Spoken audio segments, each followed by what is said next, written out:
Baik, perkenalkan nama saya Susita dengan NIM A02124128 dari jurusan Manajemen Fakultas Ekonomi dan Bisnis. Di sini saya akan menjelaskan terkait kasus yang ada di daerah saya, yaitu penyalahgunaan wewenang oleh pejabat publik dalam praktik korupsi pada pengadaan barang dan jasa di pemerintahan daerah. Studi kasus mantan wali kota Kota Bima, Muhammad Lutfi. Berita ini saya dapatkan dari kejadian nyata langsung dan dalam berita juga. Adapun pengidentifikasian masalah yang terjadi dalam kasus ini, yang pertama yaitu penyalahgunaan kekuasaan oleh Muhammad Lutfi. Ia memanfaatkan posisinya untuk ikut campur dalam proses pengadaan barang dan jasa di pemerintahan kota. Proyek-proyek pemerintah yang seharusnya dilelang secara adil dan terbuka malah diarahkan kepada adik iparnya sendiri. Yang kedua yaitu praktik suap dan gratifikasi. Muhammad Lutfi juga menerima suap dan gratifikasi sebesar 1,95 M. Uang itu diberikan oleh Muhammad Magdis yang merupakan Direktur PT Risalah Jaya Konstruksi sekaligus adik iparnya. Imbalan itu diberikan karena Muhammad Lutfi mempermudah adik iparnya mendapatkan proyek-proyek di pemerintah. Selanjutnya yaitu pengidentifikasian, apakah terjadi penindakan hukum dari kasus tersebut. Tentu saja ada. Dalam kasus korupsi Muhammad Lutfi, Wali Kota Bima, periode kedua terdapat indikasi ketimpangan dalam penindakan hukum. Meski Lutfi sendiri telah dijatuhi hukuman, fakta hasil persidangan menunjukkan bahwa ada pihak-pihak lain yang diduga seperti istri, adik iparnya, dan beberapa penjabat dinas di pemerintahan Kota Bima.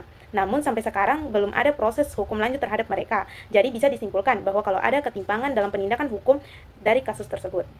Adapun pihak-pihak yang terlibat dalam kasus korupsi, yang pertama yaitu pelaku utama Muhammad Lutfi itu sendiri, mantan wali kota Bima periode 2013 sampai 2023, didakwa menerima suap dan gratifikasi sebesar 1,95 miliar dari proyek pengadaan barang dan jasa di pemerintahan kota Bima.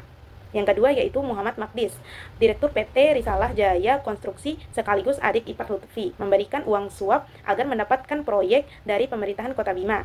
Dan yang terakhir yaitu istrinya Elia, istri Muhammad Lutfi itu sendiri disebut turut berperan aktif dalam pengaturan proyek dan penggunaan rumah pribadi sebagai kantor perusahaan milik Magdis. Yang kedua, pihak yang terlibat yaitu pemerintah atau lembaga terkait. Yang pertama yaitu Dinas Pekerjaan Umum dan Penataan Ruang, dan yang kedua Badan Penanggulangan Bencana Daerah, dan yang terakhir yaitu PT Risalah Jaya Konstruksi itu sendiri. Adapun yang ketiga yaitu aparat penegakan hukum. Yang pertama itu Komisi Pemberantasan Korupsi atau KPK yang menangani penyelidikan dan penyidikan kasus tersebut. Yang kedua yaitu Jaksa Penuntut Umum atau JPU menuntut Lutfi di pengadilan dengan hukuman 9 tahun 6 bulan. Dan yang terakhir yaitu Pengadilan Tindak Pidana Korupsi atau Tipikor yang ada di Mataram mengadili dan memvonis Muhammad Lutfi 7 tahun penjara. Selanjutnya yaitu peran penting. Peran Mahkamah Agung terkait kasus korupsi Muhammad Lutfi.